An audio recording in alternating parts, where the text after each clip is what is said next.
नमस्ते दोस्तों, मैं हूं आपका दोस्त भगवती प्रसाद पुरोहित एडवोकेट। और आज के वीडियो में हम समझने वाले हैं कि हिंदू पुरुष की मृत्यु बाद जमीन किस किस के नाम से होगी। अर्थात अगर किसी हिंदू पुरुष के नाम पर कोई संपत्ति है और उसकी मृत्यु हो जाती है तो ऐसी स्थिति में वह संपत्ति जो है किन किन लोगों को प्राप्त होगी, चाहे वो मकान हो, दुकान हो, प्लाट हो या फिर जमीन हो। ठीक है। और अगर किसी वारिस का नाम छोड़ दिया जाता है तो वह वारिस जो है उस संपत्ति को कैसे प्राप्त कर सकता है। तो ये सब कुछ जानकारी आज के वीडियो में हम समझने वाले हैं। आपने चैनल को सब्सक्राइब नहीं किया तो चैनल को सब्सक्राइब कर लीजिए, बेल आइकन को प्रेस कर दीजिए और इस वीडियो को फटाफट लाइक कर दीजिए, क्योंकि इस चैनल के माध्यम से आपको मिलती है सरल और आसान भाषा में कानून की नई नई जानकारी। तो आइए वीडियो को शुरू कर लेते हैं। देखिए दोस्तों, हम ऐसे समझेंगे कि जैसे यह हिंदू पुरुष है, ठीक है, और इसके नाम पर यह संपत्ति है। यह हिंदू पुरुष जो है ये इस संपत्ति को अपने जीवन काल में किसी को वसीयत नहीं करता है और ऐसी स्थिति में इसकी मृत्यु हो जाती है। ठीक है। इस हिंदू पुरुष के 5 वारिस है, जिसमें से एक पुत्र यह है, एक पुत्र यह है, एक पुत्री यह है, एक पुत्री यह है और यह इसकी पत्नी अर्थात इसकी विधवा महिला है। ठीक है। अब इस व्यक्ति की अगर मृत्यु होती है तो ऐसी स्थिति में इस जमीन के सरकारी कागज में इन वारिसों का नाम दर्ज होगा। ठीक है।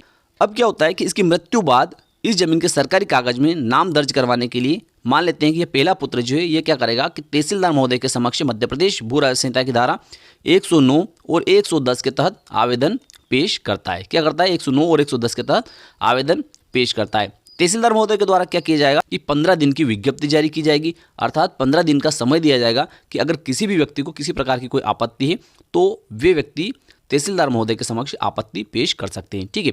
अगर आपत्ति नहीं आती है तो ऐसी स्थिति में क्या होगा कि यह जमीन जिस गांव में या जिस शहर में स्थित है और यह व्यक्ति जो है, जो मृत पुरुष है, यह जहां निवास करता था वहां से संबंधित जो पटवारी है उससे वारिसान की रिपोर्ट ली जाएगी। अर्थात इस व्यक्ति के कौन कौन वारिस है इस संबंध में रिपोर्ट ली जाएगी। जब रिपोर्ट पटवारी महोदय के द्वारा तहसीलदार महोदय के समक्ष पेश कर दी जाती है और तहसीलदार महोदय के समक्ष जो आवेदन इस व्यक्ति ने पेश किया था उस आवेदन में जो नाम लिखे हैं उसी अनुरूप अगर पटवारी महोदय के द्वारा रिपोर्ट पेश कर दी जाती है तो ऐसी स्थिति में तहसीलदार महोदय के द्वारा क्या किया जाएगा कि उस रिपोर्ट अनुसार और उस आवेदन अनुसार इस जमीन के सरकारी कागज में इस व्यक्ति का नाम हटाकर जो रिपोर्ट में और इस व्यक्ति ने जो आवेदन में लिख कर दिया है उस अनुसार इस जमीन के सरकारी कागज में नामांतरण कर दिया जाएगा।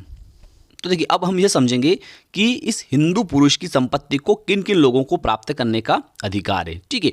तो देखिए, अगर यह पुत्र जो है यह जीवित है लेकिन इस पुत्र की मृत्यु हो चुकी है और यह पुत्री जो है जीवित है लेकिन इस पुत्री की मृत्यु हो चुकी है, तो ऐसी स्थिति में क्या होगा कि यह पुत्र जो है इसके जितने भी वारिस है, अर्थात जितने भी पुत्र और जितनी भी पुत्रियां और इसकी जो विधवा है, उनको इस हिंदू पुरुष की संपत्ति में वही हिस्सा प्राप्त होगा जो हिस्सा अगर यह पुत्र जो है यह जीवित होता तो इसको जो प्राप्त होता वह हिस्सा इन सभी वारिसों को प्राप्त होगा। ठीक है।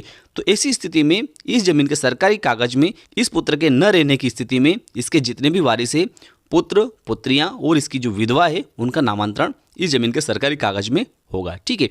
अब पुत्री के संबंध में क्या प्रावधान है? तो देखिए, पुत्री की अगर मृत्यु हो चुकी है तो ऐसी स्थिति में इस पुत्री के जितने पुत्र और जितनी पुत्रियां हैं उन सभी का नामांतरण इस व्यक्ति के स्थान पर होगा और वही हिस्सा इन वारिसों को प्राप्त होगा, अर्थात इसके पुत्र पुत्रियों को वही हिस्सा प्राप्त होगा जो इस पुत्री को प्राप्त होता है। ठीक है। यहां पर इस पुत्री के पति का नामांतरण नहीं होगा।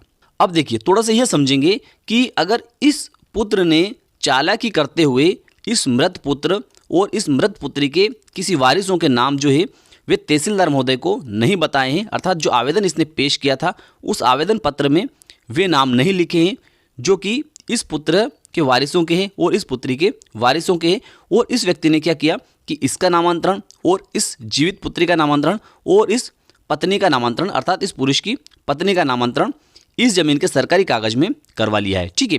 या इनमें से किसी एक व्यक्ति को छोड़ दिया है, या तो इस व्यक्ति के वारिसों को छोड़ दिया है या इस पुत्री के वारिसों को छोड़ दिया है। तो ऐसी स्थिति में जिन वारिसों को छोड़ दिया गया है वे वारिस क्या कर सकते हैं और किस प्रकार से इस जमीन के सरकारी कागज में अपना नाम दर्ज करवा सकते हैं। तो देखिए, ऐसी स्थिति में क्या होगा कि जैसे मान लेते हैं कि इस पुत्र के पुत्र पुत्रियों और विधवा को अगर वारिस नहीं बनाया है और उनका नामांतरण इस जमीन के सरकारी कागज में नहीं किया गया है, तो ऐसी स्थिति में इस पुत्र के पुत्र पुत्री जो है या विधवा जो है उनको जैसे जानकारी होती है कि तहसीलदार महोदय के द्वारा आदेश पारित करते हुए इस जमीन के सरकारी कागज में से इस व्यक्ति का नाम हटाते हुए इसका और इसका नामांतरण कर दिया गया है, तो ऐसी स्थिति में ये जो वारिस है ये क्या करेंगे कि उस आदेश की प्रमाणित प्रतिलिपि निकालेंगे, ठीक है।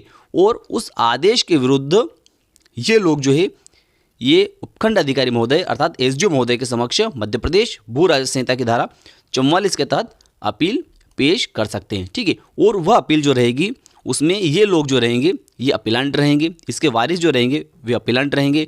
और यह मृत पुत्री जो है इसके वारिस जो है जो पुत्र पुत्रियां हैं वे भी अगर इनके साथ में आते हैं और अपील पेश करते हैं तो वे भी अपीलांट हो सकते हैं।